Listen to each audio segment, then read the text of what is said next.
Hi.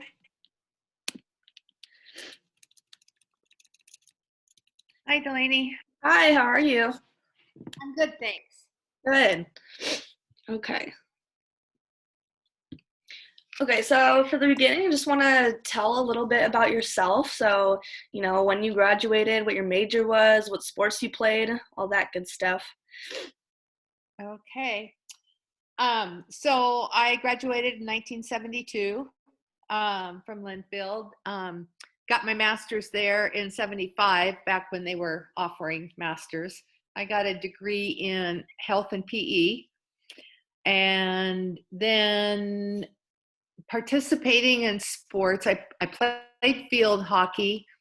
And most everything else was kind of sports days at the time that I participated in. I think there was swimming was a competitive sport then, I believe. But most everything I did, we might have had a sports day or a play day with Willamette or Lewis and Clark or Merrillhurst. But field hockey, definitely played other schools, went to Canada to play, University of Victoria and some other schools, but our choices were pretty limited back then. So Yeah. then I went into teaching in Amity and coaching, and so 72 was when Title IX started. So that was, and 72 is when I started teaching and coaching. So I was kind of in on the ground floor of the starting of expanding, opportunities for women. And I ended up starting a basketball team at Amity High School. Um, anyway, that's a whole nother story. Let's see, what else? I graduated from a small high school on the coast, Waldport, and um, our participation sports were I played volleyball, and we had track. So those were the two things that girls could participate in at the time. Um, anyway, but I always loved playing. And one of the things my father always said to me was, leave it to this daughter to find a career in which she played all day, because he thought being a PE teacher and coach and whatever, it was all play, because he was a hardware man. Yeah. Anyway, so yeah. And then career wise, I did my thing at Amity, coached 3 sports for a long time, and then finally started cutting back until I was just coaching volleyball. And then when I moved to McMinnville High School, I coached tennis and later became the athletic director for 10 years. Awesome. So I kind of had an interesting, varied career involving athletics and whatever. But first teaching job, I was teaching history and dance team and journalism and whatever besides PE. So doing a lot of different things. So. Cool. That sounds awesome. Okay. And then probably just get right into the questions that I sent you. Okay. Um, so first one, just tell me a little bit about the conditions and uniforms, coaches, just the facilities all around when you were a college athlete at Linfield. Well, they were pretty pathetic by today's standards for women. Everything from the coaching. I was just thinking about that question, and when you talked about coaches, one of the things that comes to mind is Ad Rutschman had just been hired as the football coach, and yet they were hiring some coaches for women toward the end of my sisters came to Linfield after I graduated, but they would hire students, male students, like for basketball, to be the coaches, and so the equity in looking for a really good coach, it just wasn't there. It was, well, whoever knows a little bit about it can deal with the girls, and so I hadn't thought about that for a long time. And some of those guys hung around for a long time after they were finished um, with their coaching. In fact, Shane Camara, I think that's how he started when he was coaching volleyball. You know, he was a student and then just stayed and stayed and stayed, you know, for 30 odd years. So anyway, so that has, that's kind of how things were. Dr. McElroy was the head of the PE and women's sports department, and she coached the field hockey team. Very different kind of coach. She was from a military background, and you know, you always felt like you needed to salute her, and you didn't dare laugh and giggle and have a good time like I see my granddaughters having on sports teams. Right. And the kind of environment that I wanted to create for my athletic teams. So you know, it's just the equity thing was just pathetic, but it was a starting point, I guess. Uniforms, we wore jumpers, Oh, wow. cotton blue jumpers with a tie waist. And I never was a petite woman. And so I never had a waist, you know, I never tucked my shirts in or whatever because I just didn't. And here we had this tie around the waist and they were faded. And then we wore our PE uniform shirts underneath, which were cotton snap front closures. And we had to wear those for PE classes too. Anyway, that was the uniform I remember starting with in hockey. But then I think we graduated, maybe my senior or something. They had cute like tennis skirt, plaid skirts kind of thing, like a kilt kind of thing, only short, you know, so you could run with them. But those are the only two uniform kind of things that I remember at all. And I must admit, memory gets a little foggy sometimes when you're talking 50 or more years. So anyway, so we've come a long ways, but on the flip side, or not flip side, that the first year that I coached basketball in Amity, our uniforms were polyester blue shorts, white t-shirts with masking tape on the backs for numbers. Oh my goodness. You know? And, you know, we didn't really have a schedule per se the first year or two because not many schools were playing basketball at the time. We just, wherever we could pick up a game kind of thing, but it was a start. So, and facilities, you know, compared to what Linfield has now and what we had then, you know, where the bookstore and that whole building, Riley, that used to be kind of the whole athletic complex. Oh, where Walker, is it Walker Hall that's kind of across? yes. Yeah, okay. So that used to be like one big building, and that was the gym, and you know, really old style. If you think Midwest, if you've ever watched, you know, some of those movies that had basketball games and back in the 50s and 60s or whatever, then you know, kind of a really old style gym, but it had a lot of character, you know, a little bit like a much smaller version like Gill Coliseum is compared to U of O, you know. So anyway, everything was just low key. We, you know, we had these play days where maybe you'd go play volleyball against, you know, have an afternoon or evening and play volleyball. And I guess there was bowling. We had a bowling alley on campus where you had to hand set the pins. Oh, wow. Two lanes. And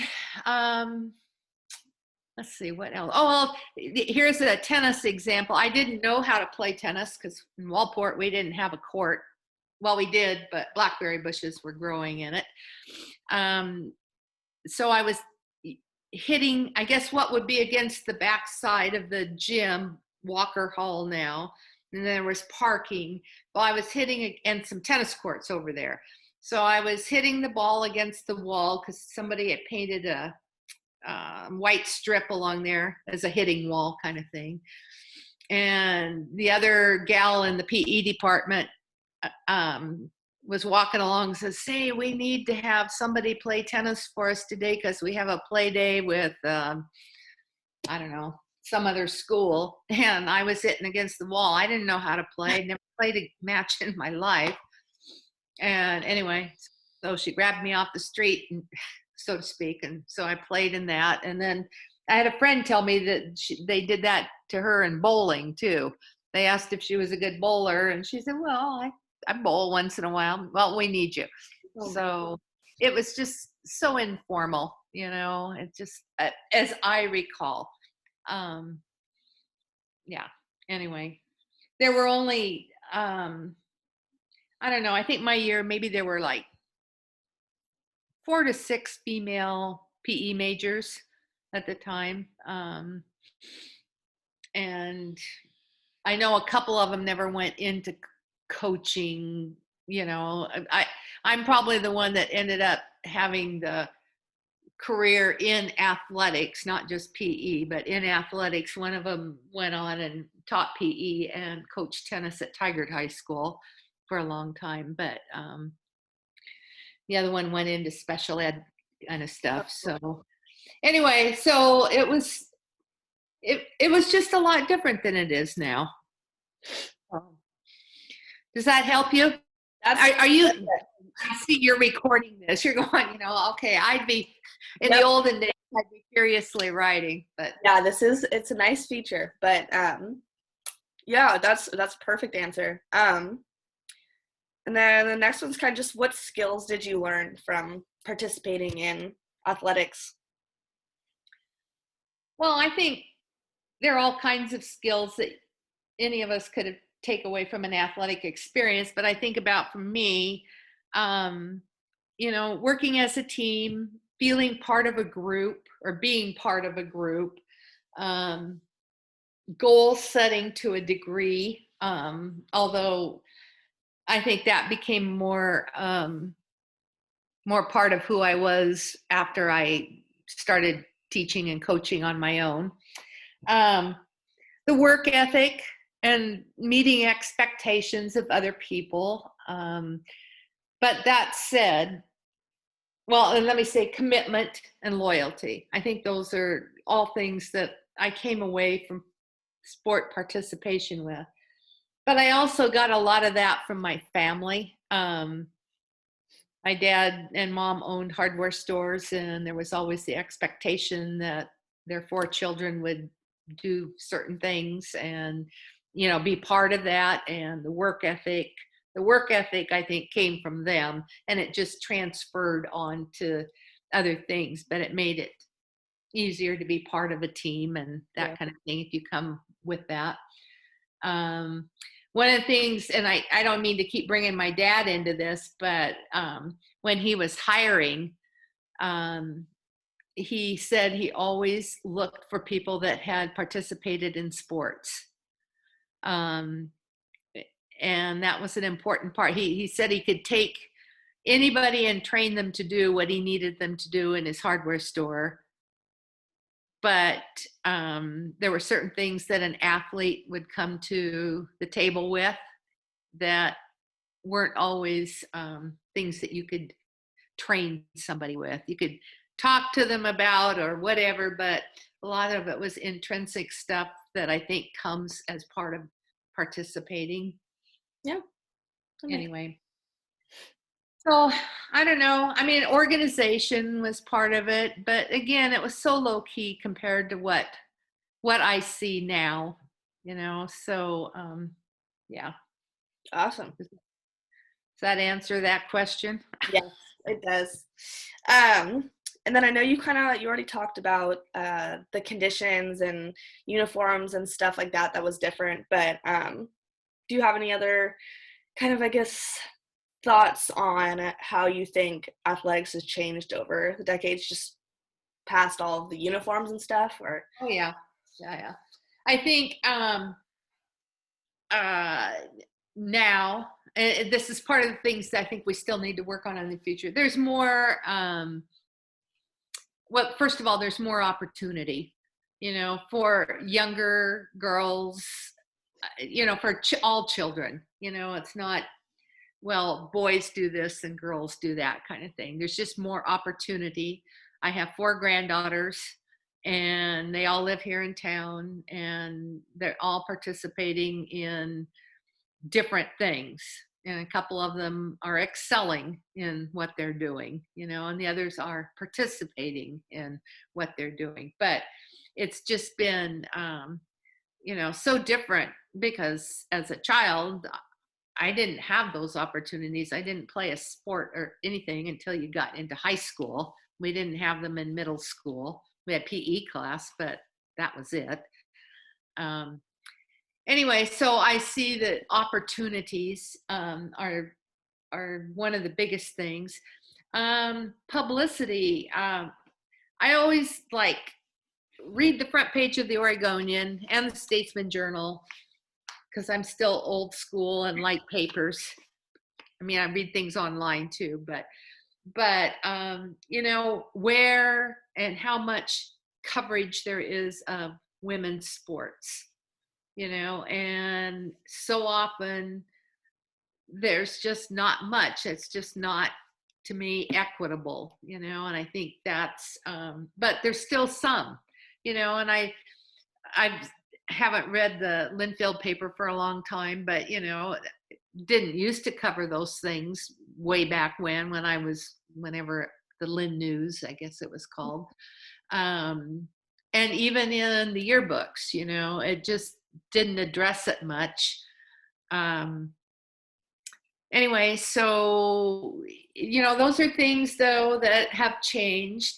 I think one of the things that I wrestle with a little bit is, having been on the ground floor of things starting to open up more for women, and, being where I am now, I think,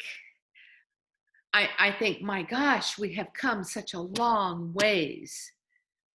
But yet there's a certain amount of impatience when I hear about certain scenarios, like last year, for example, when Sedona Prince from University of Oregon, you know what I'm talking about? Yeah. That's why, after 49 years, are we still dealing with the inequities of a weight room? exactly. I mean, it just seems like, come on. I mean, and granted, the NCAA started taking steps to make things more equitable. Women's tennis, not just at the school level, but I watch a lot of tennis, and I'm like, how long has it taken to get pay? Well, any of the sports, Right. professional sports. Anyway, I mean, we have professional sports now, so that's great, but we're still working on the equity issue. Sometimes I wrestle with things like, with tennis, women only play best out of 3, men play best out of 5. Well, should it be equal? I don't know.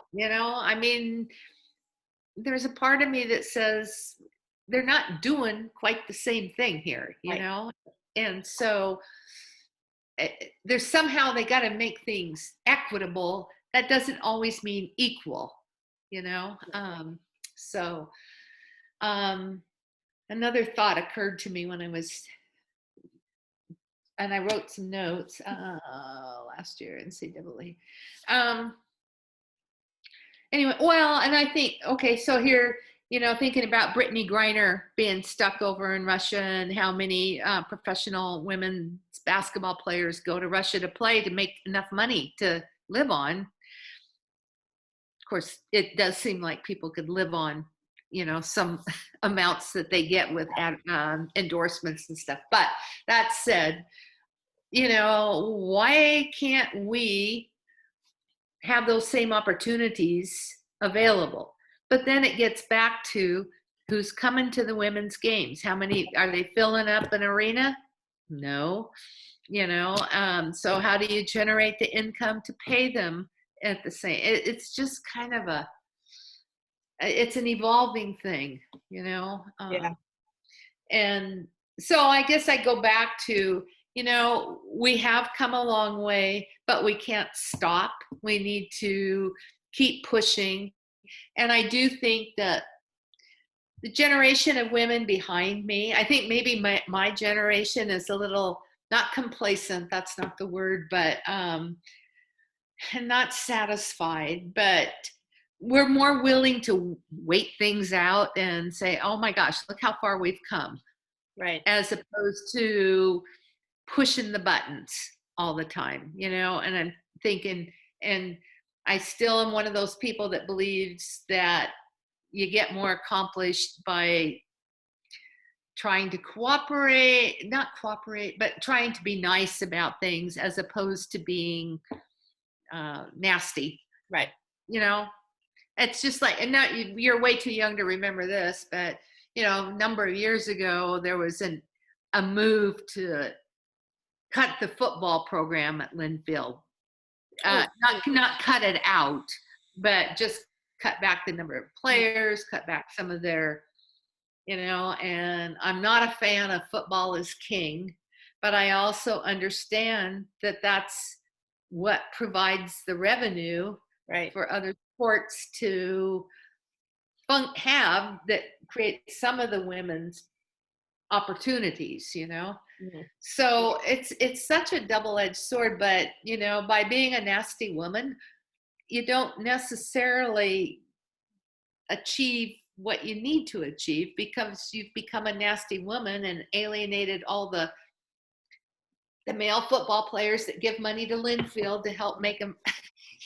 You know what I'm saying? Yep. So it's a double-edged sword, and I just feel like you have to kind of approach things. It's a hard line to walk. I'm glad I'm not walking in an athletic director's shoes, Exactly. it's really hard. After I was the AD at McMinnville, a guy that I went to Linfield with, who is local, came up to me and said, when you took the job, I thought you were going to just be pushing women, women, women. He says, but you were one of the most fair, whole program kind of thing, outlooks, I guess. And that was really an important thing to me to hear when I'm retired, that that's the way I was perceived. Yeah. You may be have been a little too gray sometimes when it maybe needed to have been more black and white. But, I was really conscious of being a female athletic director in a pretty male community of wrestlers and football players and whatever, and trying to be understanding and accommodating for everybody, not too much emphasis on just one aspect of my job. Yeah. So, Awesome. anyway, so I guess I think we have, I guess I just say, I think we have come a long way from uniforms to equipment to, scheduling and opportunities, but I still think there's a ways to go. Yeah, agreed.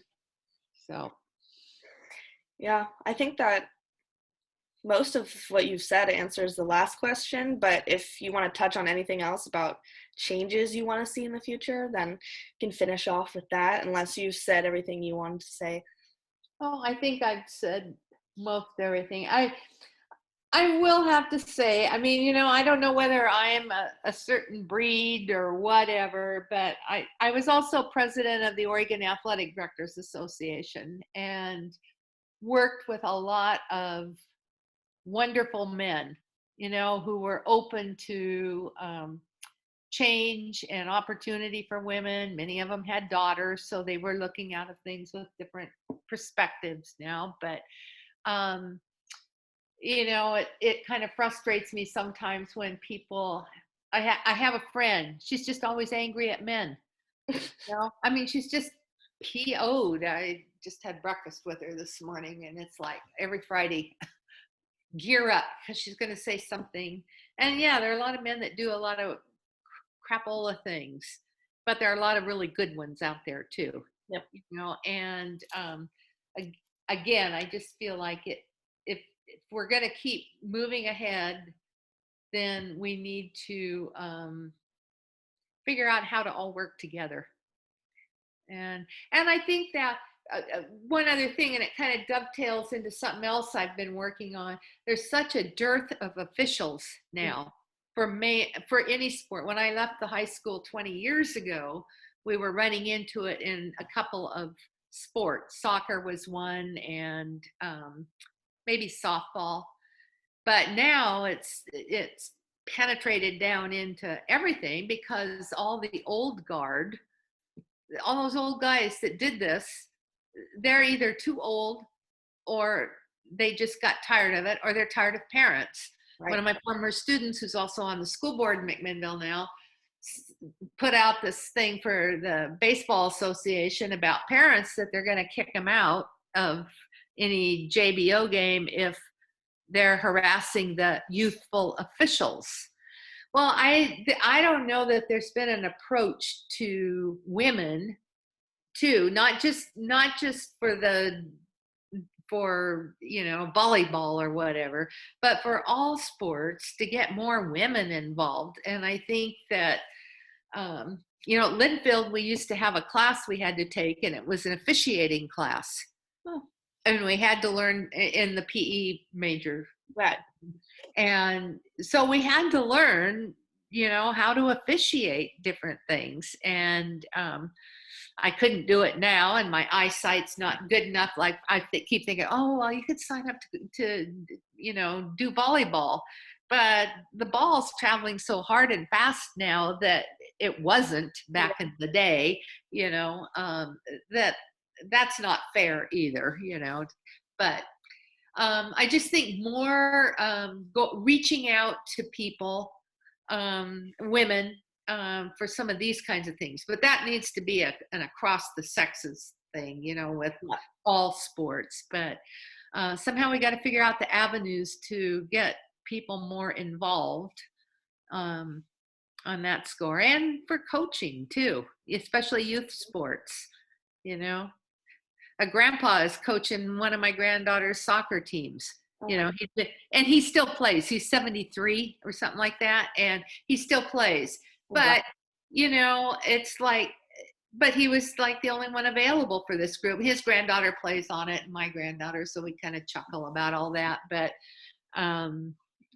anyway, because parents, dang it, they're so busy hauling everybody around to this and that and all these things, and it's hard to find enough parents too. So yeah. Anyway, it's kind of an marketing thing, and making it sound cool, but also getting parents to quit getting so excited about the calls at a fourth grade football game. Yeah. So anyway, but it's kind of the society we're in too. So yeah, exactly. Anyway, does all that help? Yeah, every answer was perfect. Wait a minute. There are no perfect answers, but there are. They were very useful for what I'm doing. Okay. So. Okay. Yeah. All right. That's good. Yeah. All right. So can you tell me, I know you probably got to go. Tell me a little bit about you. Let's see. Well, I'm a senior here at Linfield. I'm on the women's basketball team. Journalism major. I've been playing basketball since I was like 4, so I've been playing for a long time. But I knew I recognized that name. I just really I've given money to. I really like Casey and had given some money to the program. Problem is, I have season tickets on the floor at Oregon State women's basketball too, and for a while there were conflicts, but then Linfield didn't and nobody would had people, and then you get out of the habit, and I just didn't get there the last couple years. Yeah. Well, I've been playing, or not been playing, but I played for KC when I was in 5th grade.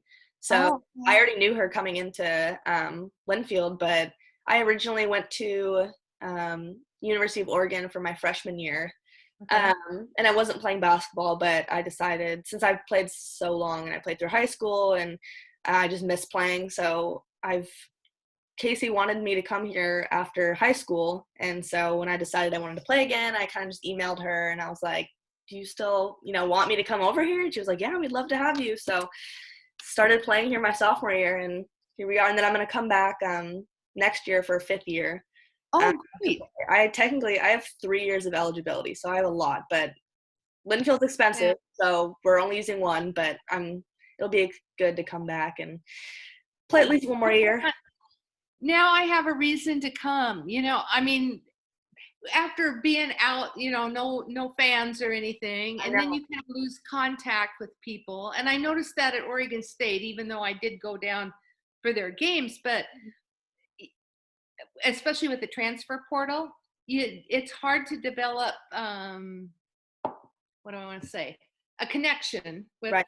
the athletes, and that's always one of the things why I like D3, so much, because it offers different things, I think. Yeah. Real student athlete. But anyway, well, that's cool. All Yeah. right. So journalism major, and so if you're coming back next year, you're not job seeking right now. Not yet. I will most likely have a job somewhere around campus, just because since um, I'll be graduating this spring, so coming up in the next month, but I need to take like 1 or 2 more classes to be eligible to be on the basketball team. So I'll have, the whole entire time I'm here, I'm just taking one class and playing basketball. So I have a lot of free time. But yeah, I do need to start looking for jobs, though, probably starting in the summer and into early next year, so I can get my foot in the door with that stuff. Well, what do you want to do? Um, I'm not exactly sure, because the stuff that I've been doing with my major, I don't take like a very closed-ended range of classes. I take a lot of different ones, like writing, PR, advertising, so a bunch of different categories of journalism. So um, my mom worked at Nike for 25 years, and she's retired now, but I've always wanted to work there. So hopefully I can get into something with PR, advertising, or just any journalistic categories of jobs they have there. But that's ideal for me, is to work there. That's funny because between my sophomore and junior year at Linfield, I wasn't sure I wanted to still be a PE major, and I loved writing. I still love writing, but I went to Oregon State to take journalism classes and writing classes one summer, and they had you work on the barometer, but they also started you out writing obituaries. Oh, wow. Oh no, That's this is not awful. what I want, you know. So, because I always thought sports writing would be kind of cool, So, anyway, so Yeah. a few parallels here. Yeah, So, exactly. anyway, well, I'm glad to know. Now I'm putting a face to the name that I've Yep. seen in the paper, because you are you score a lot, right? Yeah. Oh, Yeah. be humble, but yeah, I Yeah. do. Okay, because I remember seeing you had some really good games Yeah. and scoring wise. So Thank you. anyway, all right. Well, I will look forward to maybe seeing you on court next Yes. fall, That- winter. Okay. All Yeah. right. All right. If there's anything else that you want to ask or whatever, send me a message. Okay. Okay. Sounds good. Okay. Thanks, Delaney. Thank you for your time. Uh huh. Bye bye. Bye.